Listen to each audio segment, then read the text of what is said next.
I'll put a link. People are out on midwinter recess already. It's only Wednesday. No class today. Plans for today. I didn't get through the entire lecture on Monday, so we'll cover rotifers and check-ins beginning of today's lecture, and then we'll start the two lectures on Annelida. They're going to be broken up by midwinter recess. Well, we know Thursday, Friday labs, we're having our lab practical. And lab notebooks are due, I suspect. GSIs may send out reminders night before, so you do that. And you bring it. You're usually bringing them to labs anyway, so you bring them in. We will just be evaluating them based on, not your drawing abilities, but just on that you've been keeping up with the exercises in the lab and stuff like that. Next week is winter recess. And then complete the lab, or the lecture on Annelids on Monday. And then Wednesday begins exam 2, so covering everything since the previous exam. And then on Thursday, it's going to be a while since we heard about flatworms, but we'll have a lab at the end of the week after midwinter recess on flatworms as well as the Annelids. So we should have lots of different specimens available in lab. Before I did have a question on Monday about schistosomiasis, the blood fluke, and when you're infected with it, when do you know? So I did anyone look that up? I did. You did? It says that a lot of times, like, you might not even necessarily have symptoms until like a few months after you've had it.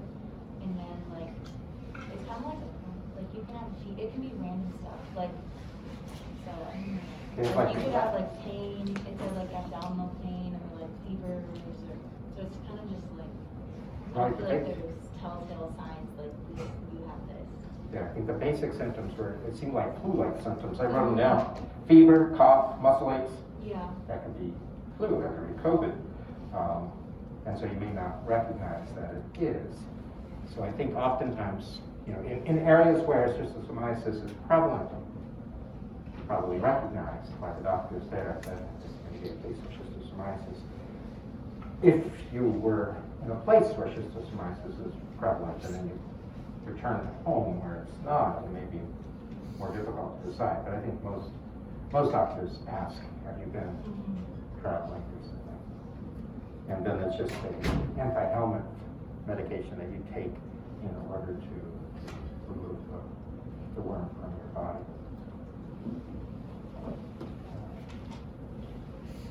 So, where we left off on Monday, we got through many of these smaller size in terms of the number of species present in each group, the knot difference. These are jaw-bearing phyla. We ended up with 2 remaining groups, the rotifers and the acanthocephalans. Rotifers are marine, freshwater, and terrestrial. They're predominantly freshwater taxa. They occur attached to various structures. They can be benthic, or they can be planktonic. They can be quite prevalent within zooplankton. They don't possess a true coelom. Pseudocoelomate, remember, it has a dermal tissue, but it does not completely line the coelom. They have a distinct head with corona bearing cilia,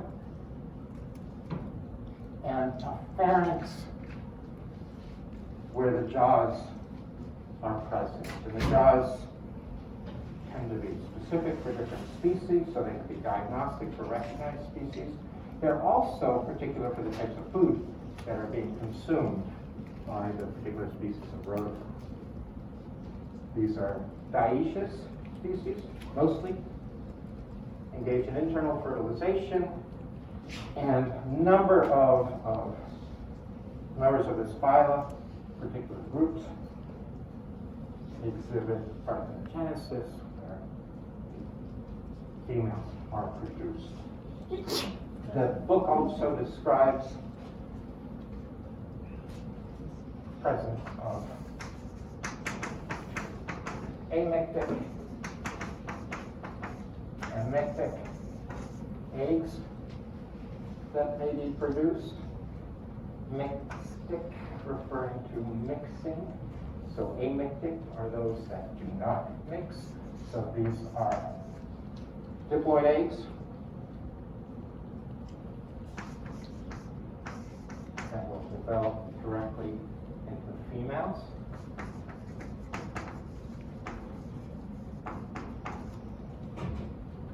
And then mictic eggs, which are haploid, get fertilized to form diploid eggs that will develop into females. But typically then,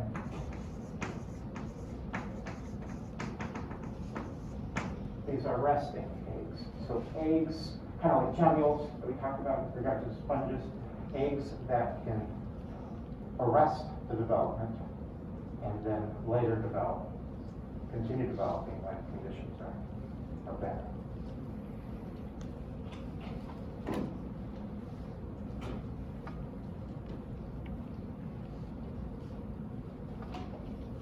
And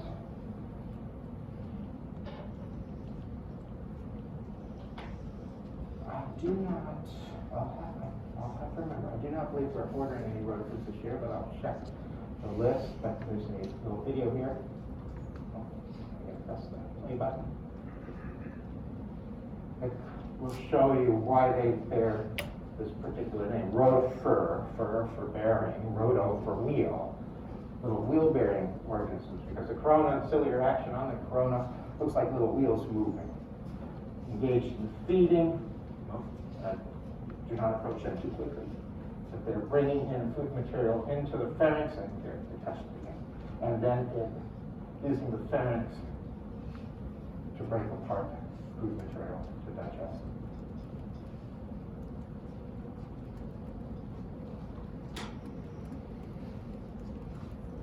Acanthocephalans are an interesting member of Gnathifera because they bear no jaws. This is a group of parasitic species.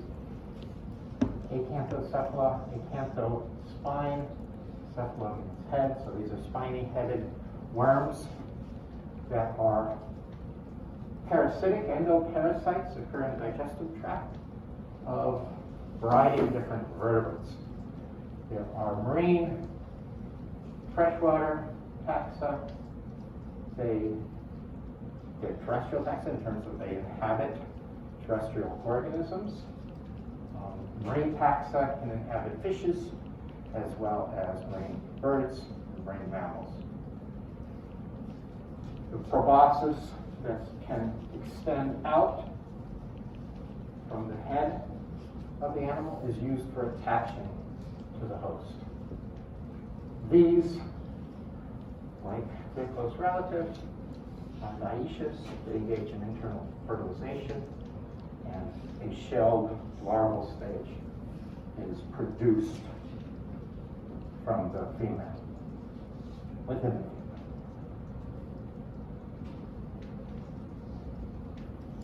This is a view from the text showing that proboscis in a retracted position, muscles retract it, and then it can diverge and penetrate the intestinal wall of the host so that it can remain in place. And then the heads vary, the proboscis varies from species to species. There's a lot of variation. The life cycle typically involves multiple hosts. So an intermediate host that is typically some type of arthropod. This is an amphipod, which is a type of crustacean. The crabs and shrimps and lobsters, amphipods are crustaceans. for aquatic acanthocephalans, or within insects for those that are associated with terrestrial hosts. So here we have an aquatic type bird, a duck. The adults occur within the digestive tract of the adults. Gametes are produced. Fertilization takes place within the female. Eggs are then released by the female, and they can release after copulation between the male and female. The female worm could then go on to produce hundreds of thousands of eggs each day over a span of several weeks. So numerous ones are produced. They're released into the water, where they may be taken up by an intermediate host. Within the intermediate host, the worm subsequently develops. If it's eaten by the final host, there can be a lot of host specificity for acanthocephalan worms. If they're not eaten by the final host, there could be a variety of additional intermediate hosts that are consuming these crustacea, say a fish, and then the infective larval stage remains intact, and then when it's consumed by a final host, does it then penetrate the digestive tract of that host.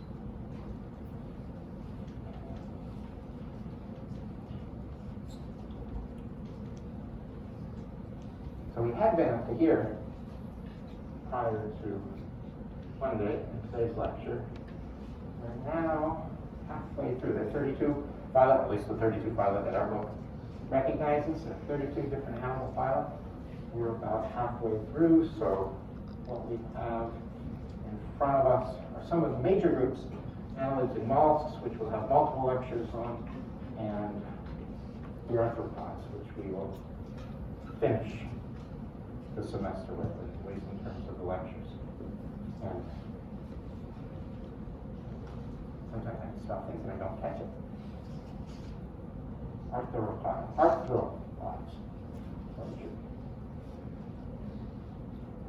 All right. So what I meant to start out with today was a lecture on annelids. And this will encompass two different lectures because there's a lot of diversity within annelids, a lot of unique feeding strategies that annelids have evolved. So I've got lots planned for today and Wednesday. And really the annelids are a pretty amazing group. Whereas we've just talked about acanthocephalans that are parasitic, endoparasitic type taxa. These are predominantly free-living taxa. There's only a few species that are parasitic within other groups. So the majority of the species in annelids are free-living taxa. In some cases, very, I wouldn't say beautiful. Some of these Christmas tree worms are very beautiful and colored and so forth, at least their tentacles, but they exhibit a variety of different morphologies. So I'll be spending some time in these two lectures going through them. So first, just briefly introducing the phylum, and then discussing how aspects of our understanding of what this phylum entails has changed dramatically, largely owing to molecular phylogenetics, like many of our changes in thoughts about relationships of animals have changed that we've discussed already. And we'll discuss aspects of the anatomy, look at different feeding ecologies, and then the reproduction and life cycles of annelids.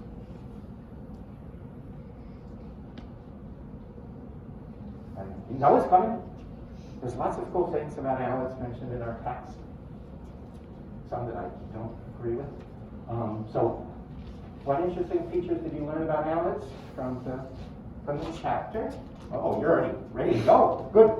And have you had any direct interactions with annelids that you'd like to share? I haven't had any direct. But I thought the nervous system organization was pretty interesting. The presence of the brain, that central nervous system, and all the peripheral nerves. And I think there was like a double nerve cord on the ventral side. Yeah, the book mentions that. Yeah, I was confused about that. Yeah. So was I, to be honest. So the book mentions the nervous system of annelids, which is much more well developed than we've seen in in other groups, of course not within vertebrates, but within a variety of other groups. And I know the book did mention that, the double ventral nerve cord. Anyone else find that intriguing? Anyone else? Did you do a little bit of investigation to figure out what is that? I was double? just a bit lost. I didn't know where to get started because I never really heard that presentation in any other class. Yeah, and you know that previous lectures on annelids, that hasn't come up as a major issue, and it didn't really dawn on me, but I had that same thing when I was reading through the chapter, a double ventral nerve cord. So I began to investigate it and trying to figure out how is it double? Because my understanding, and we will look at cross sections, you see a single ventral nerve cord. So what does this double aspect mean? The only thing I could come up with in trying to investigate that was hypotheses in terms of how the nervous system develops within polypes or within annelids. And there's one notion that it develops anteriorly and posteriorly and then joins together. I wouldn't call that double, but that's the one. The other hypothesis is just that it develops from the front and continues down. So I'm not sure what the double ventral nerve cord applies to. I only saw it listed as a description that way, but never described. So, good. There are at least two of us that found that intriguing. What else do you find interesting from chapter reading, or some personal experience? What's the term?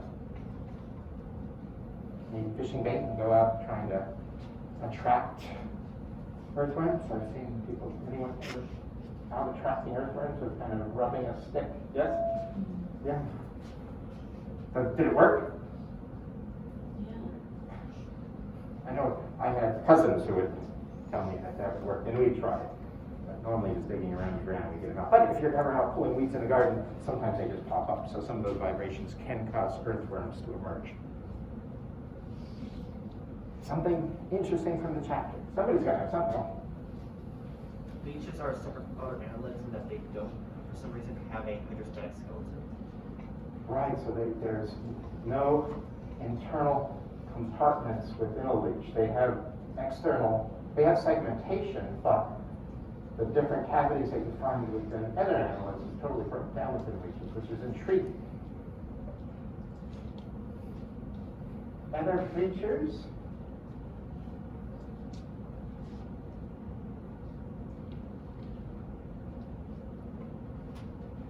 Nothing. You only had two. So, and I can appreciate, maybe didn't have a chance to read the chapter because the practical is coming up, but for next time, I'll ask this again after we get back from midwinter recess, so you're going to forget about it. But if you get an opportunity to go through the text, if you haven't already, find something that you find intriguing. The one thing that I found interesting from the chapter reading was the mention in the text, and I think it's new in this edition, because I don't remember it from past years, but they mention anthonomids, which are a particular group of annelids that are known as fireworms. And it mentions that the previous belief that fireworms, because they're called fireworms, because they're very bristled, and if you pick it up, it burns like fire. So there must be some compound present in that worm that is causing that reaction. These fireworms have very long seeding, so these hard hair-like structures emanating from the edges of the polypes. You can kind of see some of the seeding coming off here on this piece. But the book mentions that they're neither venomous nor hollow, which kind of dispelled lots of my understanding, previous understanding about them. So I investigated that a little bit further, and I think our book is just not up to date, because there have been subsequent studies that have demonstrated that they at least are producing compounds that appear to be toxic and expressed by other types of animals in their gums. We'll talk about that later. Anything else? I reminded you about something about worms. Yeah, one thing I thought was cool in the chapter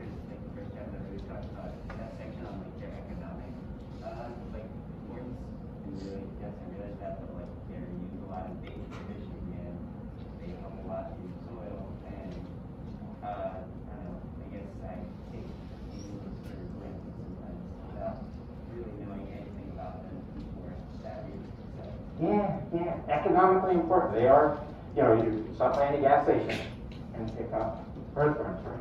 Waltz crawlers, I think is the brand around here, at least it used to be. And they are just, important. They're important in mixing soils. They're an important component to gardening, and having earthworms in your soil is a good thing. And I don't remember if it was our text or somewhere else where I read, I think it was our text, where there's a discussion about Darwin writing about the importance of earthworms in mixing soils. And the previous belief was that they were bad for gardens, and so people would remove them from their gardens apparently. But that was the old view. All right. So, worm, it's from the word vermes, a worm-like organism, something that has a worm-like shape. We all know what we're talking about when we're thinking about a worm. And within all of animals, there are, and this, I think, includes all the different groups from which members of it are called worms. The acyl worms that we talked about, acylomorphins, don't have a picture up here. Acorn worms we've talked about already. There are flatworms and tapeworms and arrowworms and spiny-headed worms that we've talked about. We will talk about ribbon worms, horseshoe worms, all the various types of nematode worms, horsehair worms, penis worms, velvet worms. Lots of different things are worm-like. If we are to look at the tree's phylogeny, those are distributed. There are a number of phyla that have worm-like members to them. And if we go even further, there are additional taxa that are very worm-like. The mesozoans that we talked about on Monday are worm-like. There are worm-like mollusks, known as aplacophorans. There are worm-like chordates, right? We saw several in lab last week. We know about snakes. And there are legless lizards that have worm-like shapes. There are amphibians, the caecilians, that have worm-like shapes. Obviously, with invertebrates, these are derived conditions, the worm-like shape. And given this, there are two hypotheses that we can come up with, right? Worm-likeness is something ancestral to all of these, and from which the other body types evolved, or, more than likely, the worm-like condition has evolved multiple times. What then are the benefits of having a worm-like shape? Burrowing is probably the predominant one. But there are lots of different worms. Annelids are just one of those worm groups. The phylum, relatively large phylum. Anywhere, I've seen estimates of anywhere between 15,000 and 22,000 species. These are, vast majority of them are marine. I think 3/4 of them are marine. But there are also freshwater and terrestrial taxa, the earthworms that we find, as shown here. I've got, that's why there's so many slides in our PDF today. I've got a lot of slides showing images of different annelids. Not all of them, because I don't want to make this too tricky. But as I'm going through these slides, what I want you to pay attention to, it's kind of like the purpose of last week's vertebrate lab, is looking to see which features these examples that I'm going to show share in common, and which tend to vary within the group, to see if we can identify some of the diagnostic features of the annelids. So the very first one we're all familiar with, we're very assuming we all are, the earthworm. There are, the earthworm is included within this group as a oligochaete. This is a freshwater oligochaete related to earthworms. The leeches, this is a leech, a medicinal leech. what is referred to as a terabellid worm, but it's referred to as a squid worm because of these long tentacles. Most of these terabellids live in sediments and use those tentacles to feed. This is a pelagic one that also engages in feeding. Lots of tentacles coming off of the head. This is such a cool little beast. Actinarid, it's also known as the ice cream worm because it lives in these little tubes. We should have some of these in the lab. We have preserved ones, but we should also get some live ones. The tubes are made from secretions of the worm as well as little grains of sand that are fairly uniform in size, and they're just beautiful tubes because it's just one grain thick. So they're very fragile, but they're very exquisite in terms of how they're just comprised of that single layer of little sand grains. Few aspects of its morphology, thinking about how it compares to some of those other annelids we've seen already. Here's a feather duster worm, cephalic, within its tube, and outside of the tube. This is the head region here. Christmas tree worms and relatives are fluid, showing the crown of tentacles. These we do not see. This is only the crown of tentacles emerging from the tube, but here we can see the entire beast from the tail to the head. Parchment tube worms, which are bizarre annelids. They occur within tubes of parchment that they secrete, and their bodies are comprised of these three distinct regions to them. Lineates, another group, variety of tentacles near their crown. Agalonids have these two long palps that are used in feeding. The unicid, how does this differ? Or how is it similar to those we saw earlier? Bacilli, which are bizarre little critters, aspects of the reproduction, really bizarre. Very long series emerging. Nereid. That just looks so good. Annelids secrete a cuticle that's permeable on the periphery of their body. You see how it shimmers on this particular individual. Now, Nufid species, amazing gills on the side, head, various tentacles. Phylodoxid.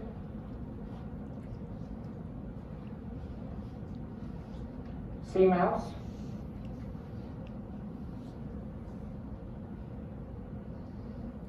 Scale worm. Oh, one of the things with scale worms, they have these little scales that are modified series that fluoresce. Not sure exactly what the purpose of that is. So, lots of different images. What are some of the features that you noticed that were exhibited by all or most numbers that we looked at? And what were some of the features that varied amongst these? Yes? Most of them had segmented bodies. Segmented body. Perfect.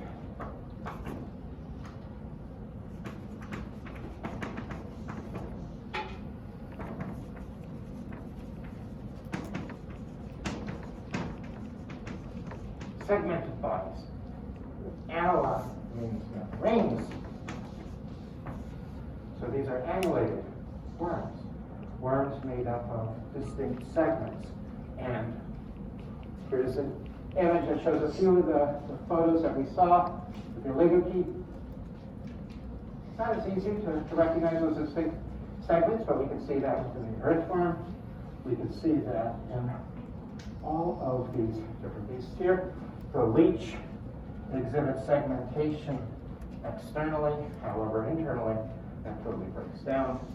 In most of these other groups, the segments are both internally, externally observable in terms of their distinct coelomic cavities within each of these segments.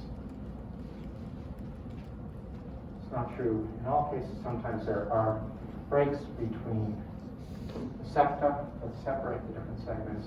It's associated with a particular lifestyle of the worm as to whether or not they're fully separate or not. Most, though, are fully separate.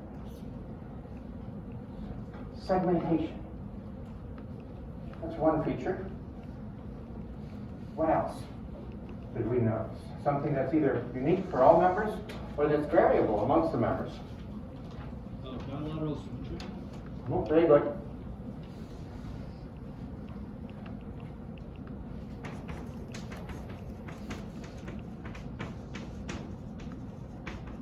Bilaterally symmetrical.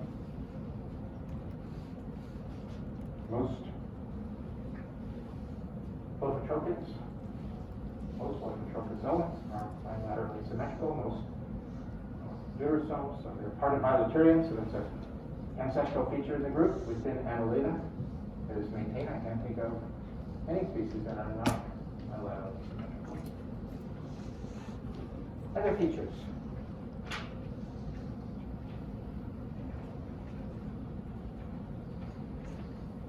So what about some of the variation that we see? Just looking at these images. See some of the variation.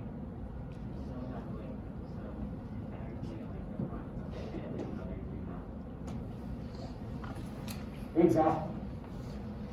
So head appendages. Head and structures associated with it.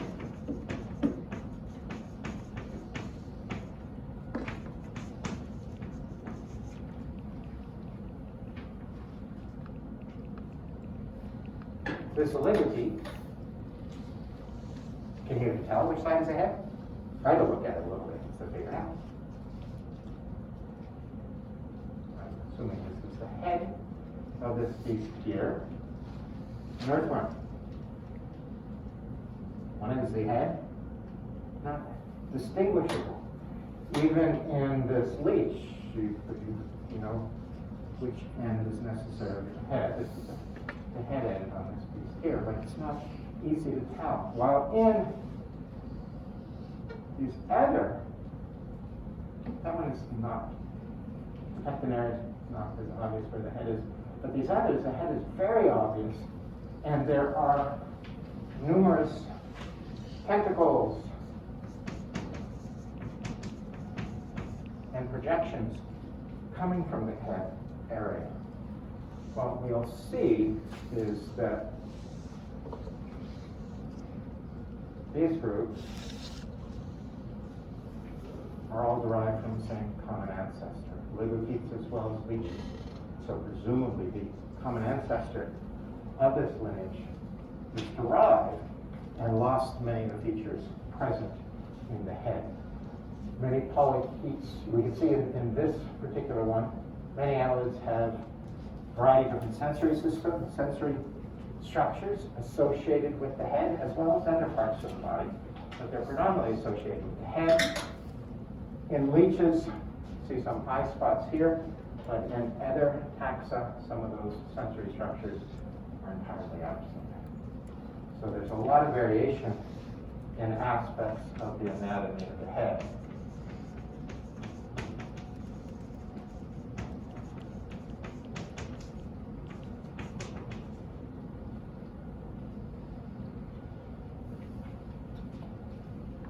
Let's see, include some other ones. So these two show some of the variation that we can see within the head as well, in terms of the presence of structures associated with the head that are associated with a particular feeding mode of these individuals.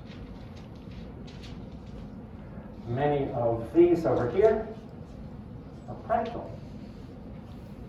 They actually have reversible pharynx that has jaws associated with it that they use for preying on a variety of other animals. These have crowns of tentacles, of modified tentacles that are used for capturing food. These have long palps that are used for capturing food. What else varies amongst annelids? As we can see by comparing these worms on this slide, as well as the previous slide about those, what are the features you notice that varies? Head, there's segmentation. All of these do. Not all annelids do. We'll talk about soon. They vary in terms of structures present on the head. How else are they varied? Yeah. Colors extremely variable. And why exactly that is, I'm not sure. In some cases, this worm here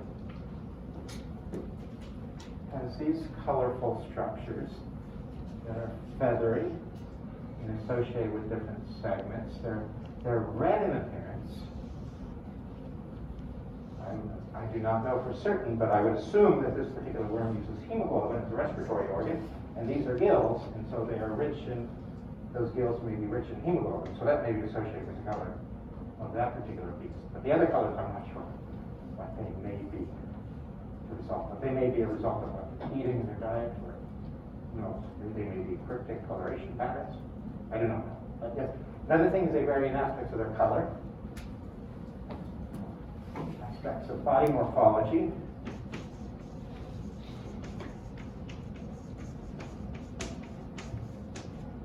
Color. How else do bodies vary? Yeah. The projections along the length of the organism vary. Yeah. So an earthworm is very boring, and leeches are very boring because all their segments more or less look the same throughout the entire length of the animal. We get that too here, but there's not much going on within oligochaetes or leeches. But even in this pectinaria, we see little structures coming off to the side, and then the actual morphology of those structures is extremely variable. So, in terms of body morphology, we also have appendages that are either present or absent, and then they may be highly modified in some. These have very long cirri emerging from them. The cirri are developed into gills.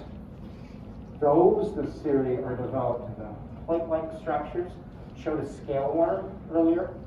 The cirri are developed into little plates that cover the worm entirely. Those appendages, they're biramous appendages that are known as parapodium.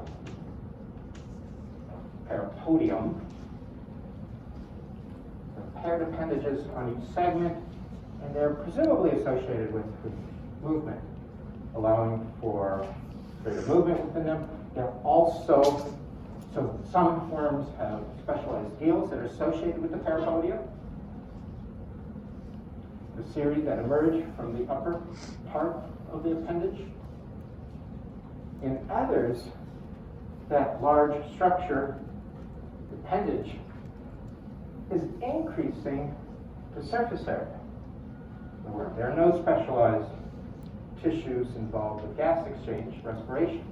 So those increased surface areas to allow for greater movement of gases, solid gases, across the membrane associated with these appendages. So they can be both respiratory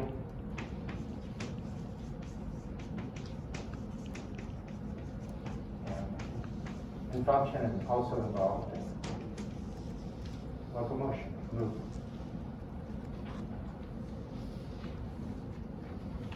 Anything else?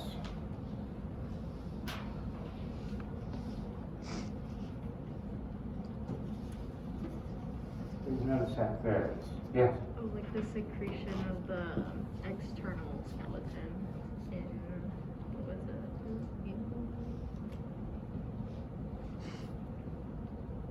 The cuticle? Or- Yeah, in the cuticle, and then in like that center one with the like sand. Oh, the one that, producing a tube. So that's another feature. There are a number of annelids that produce tubes. The Ketopterid, the parchment worm, secretes an external tube. The ice cream cone worm produces a tube from sand from its habitat where it occurs in, and mucus that it produces. Another feature. So that's aspects of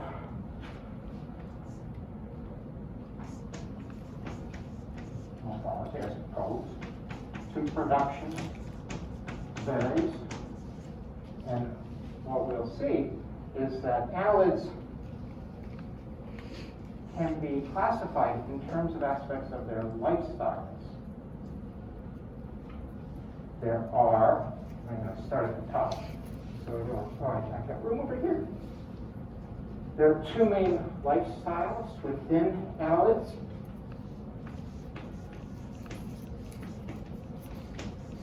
There's sedentary annelids, and it refers to what you think it means. They don't move all that much because they tend to live in tubes that they produce or in burrows and are normally found within sediments, as opposed to the other main lifestyle, which is referred to as being errant. Think of that as meaning free living. These generally do not occur within tubes or burrows, and are generally found under rocks or moving around crevices and so forth, but they're typically not in faunal like the sedentary polychaetes are. So sedentary polychaetes are those that produce tubes, and while errant ones typically do not.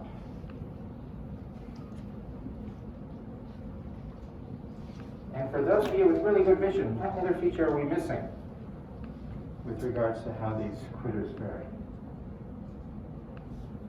Length? Like length and circumference? Length and circumference. Good, yes. They show a lot of variation in body size. There are some worms that are very large, some that are very minute. That one there, I don't know what the scale bar is, but that I have, you may see very tiny oligochaetes. So they vary in size, color, size, I'll put that here. But if you had microscopic vision, I would say, how do these vary as well?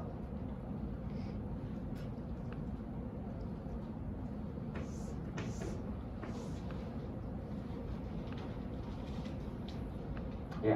Could it be the kind of rings that are going around where, like, in the worm on the right, the rings are slightly more defined, and it looks like there's something unfused in a way, and then some of those worms on the left, they're much harder to see and they're a lot smaller.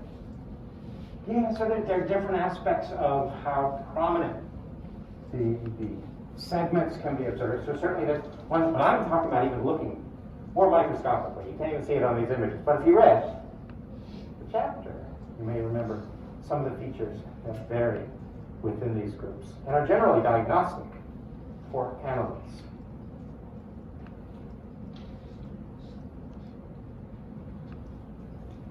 When I named this one earlier, I mentioned it was an oligochaete. Chaeta means like a hair-like structure.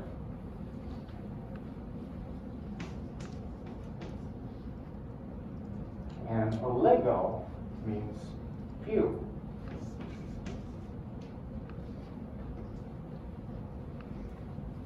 If you had microscopic vision, you would look at this earthworm and say, oh yeah, I can see these little pairs of, you don't typically refer to them as chaetae, but they can be referred to as chaetae, but they're usually referred to as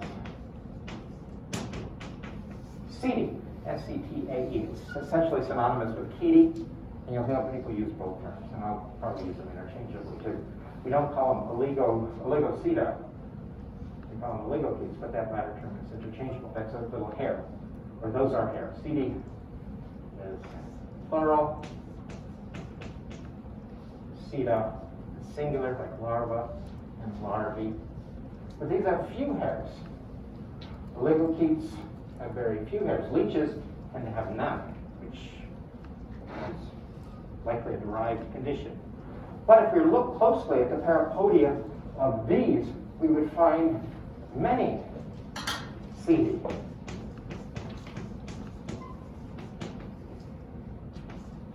Poly for many. So all of these worms here, and then if we go to the next slide, all of these worms now on this side are polychaetes.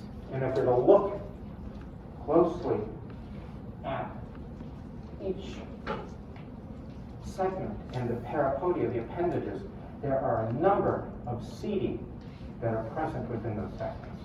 Oligochaetes generally have very few cetae, but polychaetes have many, as the name refers. Those are the predominant features of annelids and features that vary. There's a lot more things that vary that we'll see as we move on. But what I want to talk about now is some of the changes in our understanding about these annelids. How they're related to each other, how they're related to other groups. And old views, and these are views just dating back, about 15, 20 years or so. So these are views that I learned about. The old view on the phylogenetic relationships of annelids was that they contained three main groups.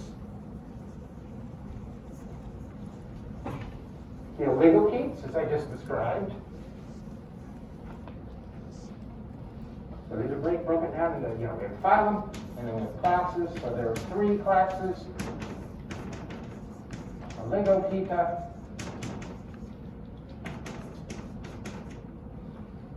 Polychaeta, Aerodinea.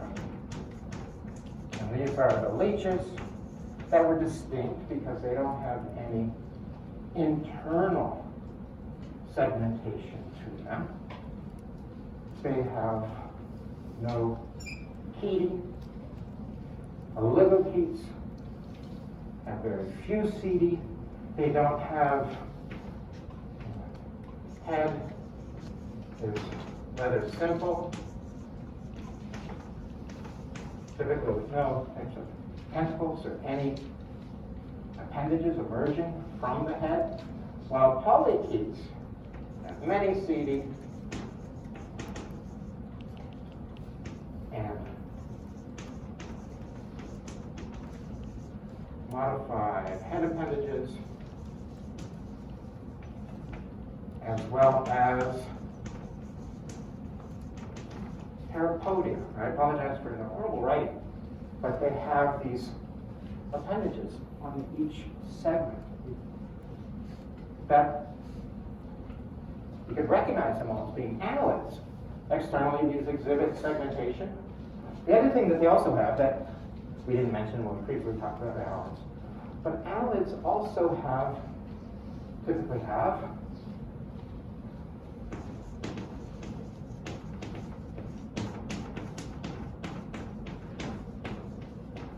trochophore larvae. Annelids have a larval stage, typically goes through a trophophore stage, like we talked about on Monday in introducing the Lophotrochozoans. So they shared aspects of their development in common, their body plan in common, and so it's obvious that these were three different groups. This has changed. You no longer view it this way. There were a variety of other worms. Pogonopherans. Pogonal, I guess means beard. I didn't know that, but beard-bearing worms. Echeuerans, which are known as spoon worms because this proboscis is kind of spoon-shaped. Echeuera, who can tell me what that means? Echi, the kind of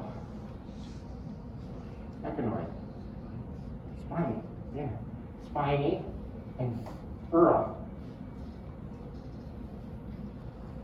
What's a urochordate? Same word derivation, URO. These are the tail chordates. Anurans are amphibians without tails, the frogs and toads. Right? Ura refers to tails. These are spiny-tailed worms because they have some setae that are reminiscent of annelid setae at their tail end. Sipunculants are the peanut worms. No segmentation. No segmentation. No segmentation for the most part. So these were groups that were considered to represent independent phyla. So back when I learned about animals, we had to learn about more phyla than we have today because these were not considered to be annelids. They are now, based on molecular phylogenetics and re-examination of aspects of the morphology of these. All of these produce trochophore larvae as well. So just briefly to go through those recent additions to Annelida, Echeuerans, Pogonopherans, but also the formal name now is Cyboglynidae. It's a family that occurs within the annelids. Yes? What was the defining moment that had them move into annelids versus? I'll get there. It was, who's mostly to blame when we reorganize trees? The molecular phylogeneticists, right? So that's what caused us to reconsider that these are actually annelids. Sometimes molecular trees show the light in terms of what the relationships actually are. So Cyboglynids are these, and Sipunculants. So Echeuerans, these are, here's an image showing the internal anatomy. There's no internal segmentation. We get, morphology with these little protrusions from the body wall that may give the appearance of some segmentation. There are these nephritic pores that appear to occur in distinct segments, but no obvious segmentation within these. Again, Echeuera, they have these setae on the tail end. Some also have setae on the anterior end of the animal. So there's some suggestion that these are annelid-like, but they don't exhibit the annelid features, segmentation. Like we'll see with annelids in general, other annelids, because these are now annelids, they tend to be dioecious, separate sexes, and development passes through the trochophore larval stage. Pogonopherans are a group of worms, and they do not exhibit any segmentation in most of the body. Now this is a group of deep sea worms, so most of the samples that were initially brought up were incomplete animals. Inspecting them revealed no evidence of segmentation, only once an entire body was brought up. Notice that the tail end has a part to it that is segmented, has setae on it. There are also areas on the main trunk where there are setae in particular regions. These are tube-dwelling worms. Presumably these seed are associated with maintaining position within the tube. These are an interesting group of worms. We'll talk about them when we talk about feeding ecologies of annelids, in that they have no gut. Instead of the gut, they have an internal part of the body where bacteria occur. And in many of them, the bacteria are associated with taking energy from chemical bonds. So they're chemoautotrophic bacteria that are associated with these. Some of these are associated with deep sea hydrothermal vents and cold seas and other unique habitats where unique chemicals are present that allow for a lifestyle reliant on chemical energy as opposed to light energy. These two are dioecious with trophophore larvae. Then finally the cypunculates. Dissect one of them. No obvious internal segmentation.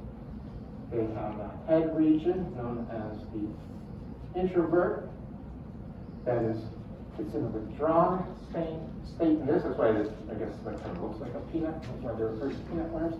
But the introvert is withdrawn in this case. Here it's partially averted. Here, in this individual, is completely averted, and then a series of tentacles that allow for the animal to feed. The tentacles are associated with deposit feeding, so they're bringing sediments and so forth into the mouth. There are materials associated with the sediments provide nutrition. No segmentation, no seeding, so the only things to suggest it was potentially an annelid is the fact that it's worm-like and then it has trophophore larvae. But some flatworms also have trophophore-like larvae. Not all, but some do. Mollusks have trophophore larvae. So if you have trophophore larvae, ribbon worms have trophophore larvae. So trophophore larvae is not necessarily you're an annelid. Trophophore larvae, you're a multitropozoan, but it's not definite proof. So initially, these were considered their own separate phyla.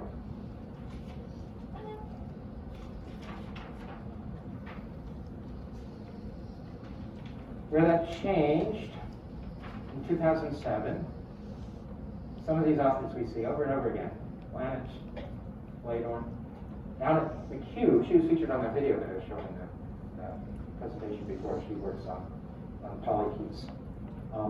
This is a tree that came out in 2007. These are, not a lot of taxa shown in this tree here, but they have outgroup species, a gastropod, polycocophryn, so these are two different mollusks, and a brachiopods. They included various polychaetes, a sedentary polychaete here and here, an errant polychaete down here, and echierans, sibiglinids, ogonophrans, and cypunculates all fall out amongst annelids. So this was support for the fact that these are actually annelids and not distinct phyla. For the most part, I think most zoologists recognize that these groups definitely are annelids and are included within Annelida. Cypunculates, though, some authors still consider them to represent a distinct phylum and are not convinced by the molecular evidence. So all these were previously considered to be unique phyla, but they're falling out within them. The other thing, so Lumbricus is the earthworm. It's a genus of earthworms. This is an oligochaete. The oligochaete is a close relative of the pogonophrans, who are neither polychaete or oligochaete. But within other polychaete groups, and so Polychaeta as a class is paraphyletic because it includes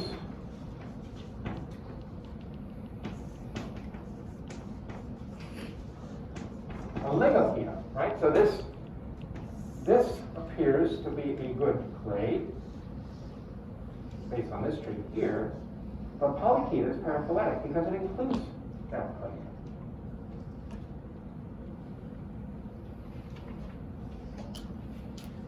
In 2014, many years later, some of the same groups of authors,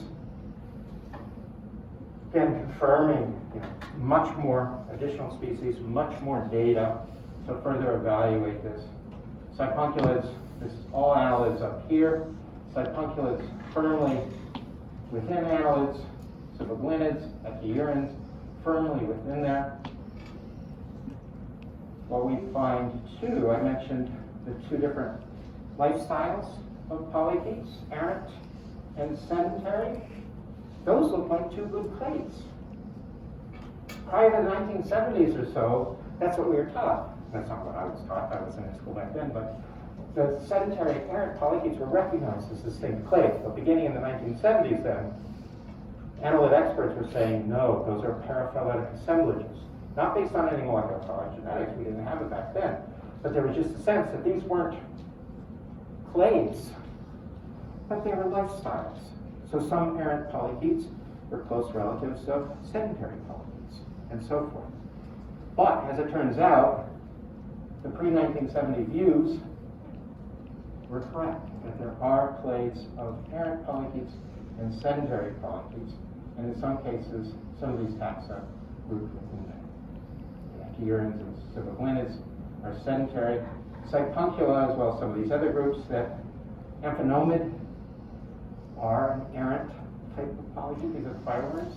Chepopterids, these are the parchment worms. These are tube-dwelling polychaetes.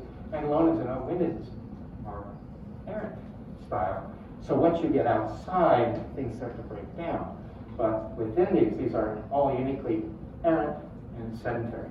Or mostly, I should say. There's some contrary examples from the groups. But it re-erected those clades. The other thing that it did, so these are all groups, the other thing that it recognized was that oligopetes are paraphyletic.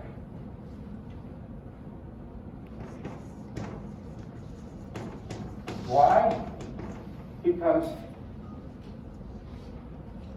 the leeches, hybridiniums, cluster within it. The one good thing is hybridinium is a monophyletic clade.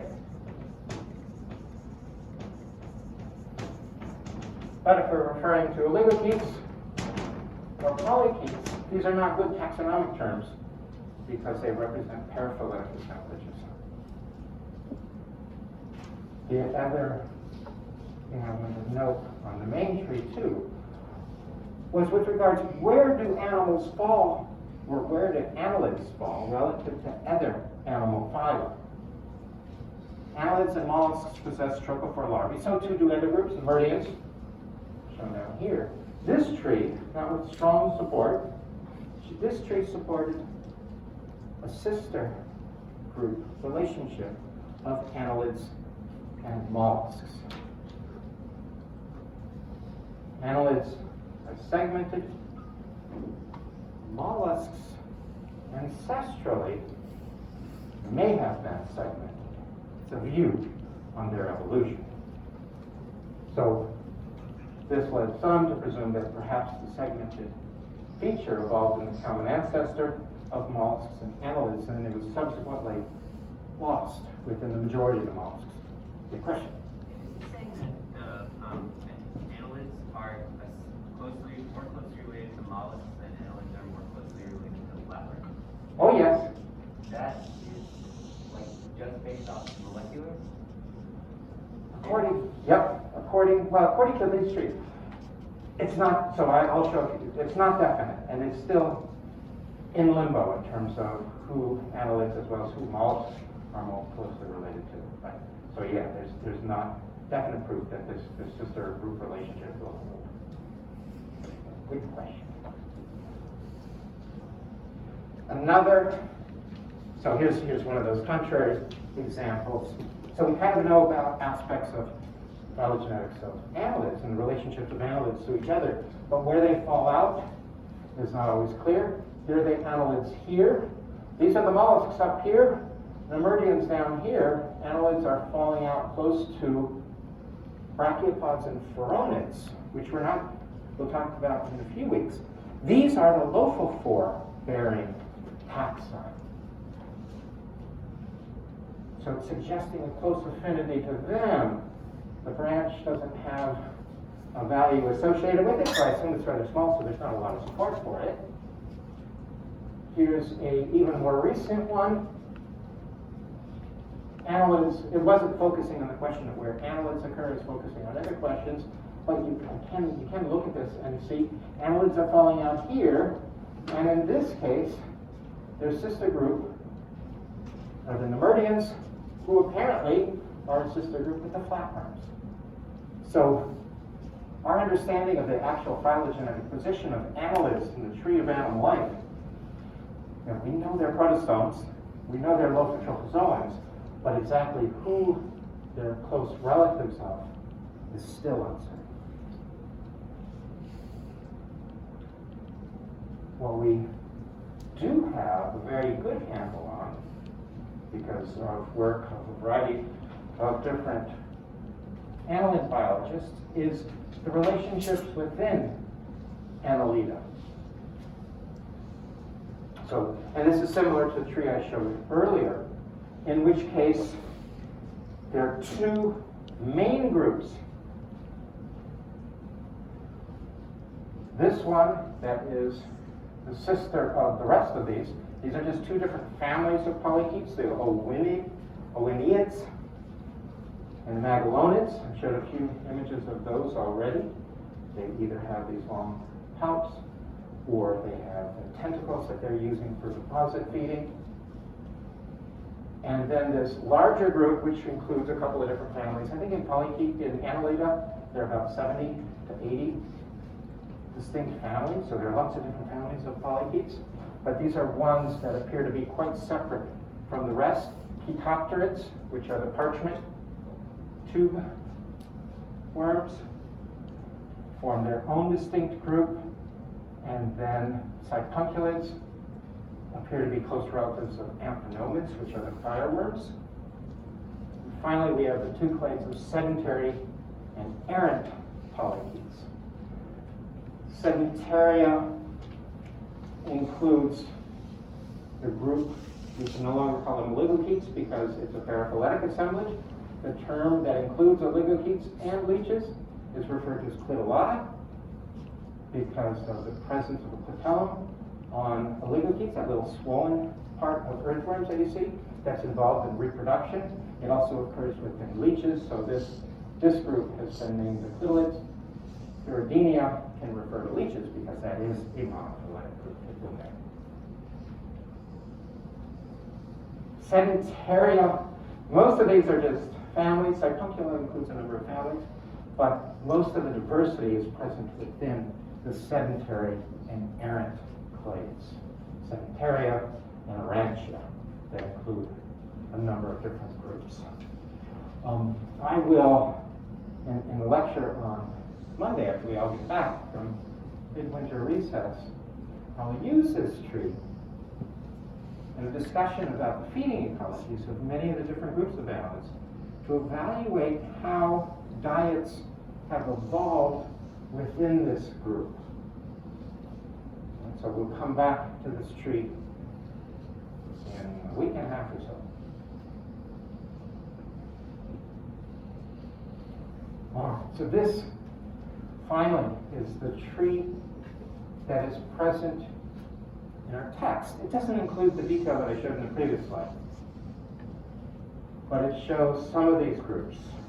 It reveals features that are presumed to be ancestral traits for the group.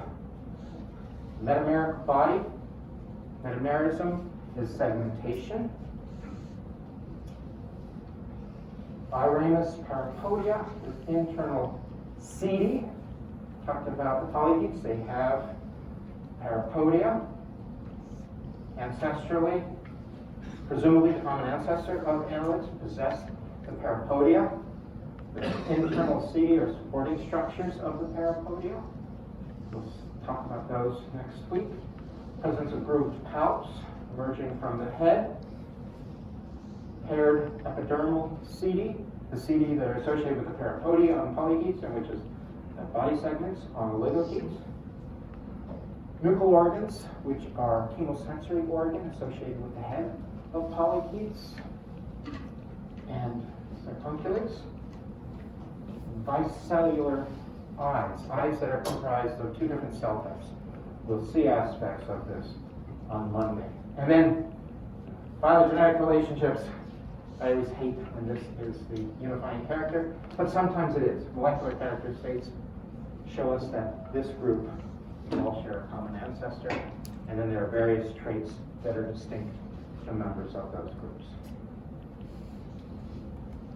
So I think I will stop there, because otherwise there's a lot of aspects of morphology that I need to present on, so I don't want to get started and have to stop in the middle of that question. And we have time for questions, so if you have other questions, think of some good ones.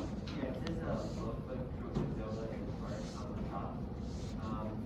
Like, where do we draw the line? Like, where do we draw the lines of what are both the Drusilla? Like, and I noticed there's another one for like the hereditary, like the non-sedentary in part.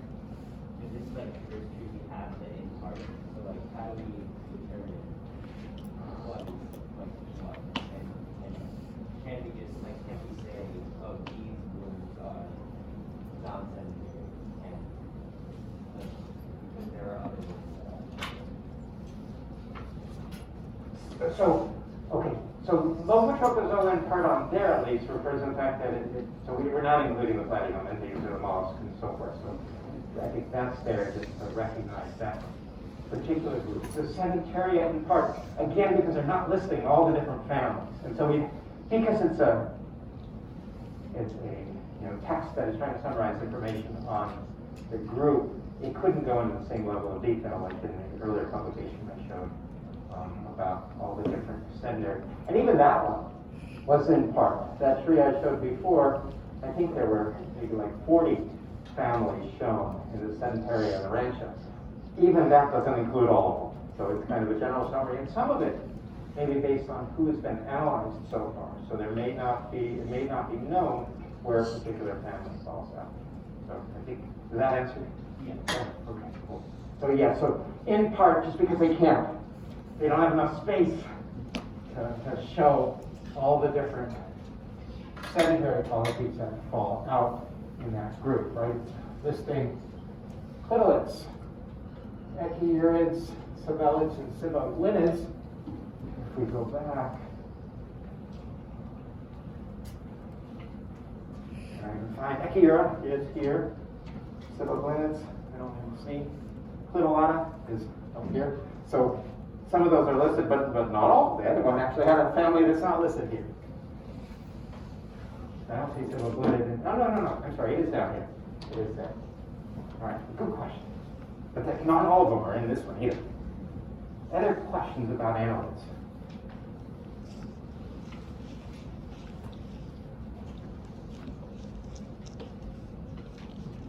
By snails, eat annelids. Most of them. And so annelids have various hard parts associated with them. The seedy and those that are predatory and jaw parts. So oftentimes we're evaluating their diets by examining fecal material, the gut contents of the snails. If these were eating ribbon worms, which don't have many hard parts associated with them, it may be very difficult to sort out who's been eaten. Or if they've been eating hemichordates, some do eat hemichordates, it just makes it confusing. But most of them tend to eat polyhedroids. So you can look at those fecal material under a microscope to determine what they've been eating. Or at least that's what colleagues of mine have done. I cheat and I get DNA sequences from those because there's a lot of diversity of polyhedroids and trying to sometimes the CD can be species specific to diagnose what species you have, but you have to know a lot about the variation and morphology of those species. Any questions? No? Okay, so remember, have something interesting about Annelida to present when we get back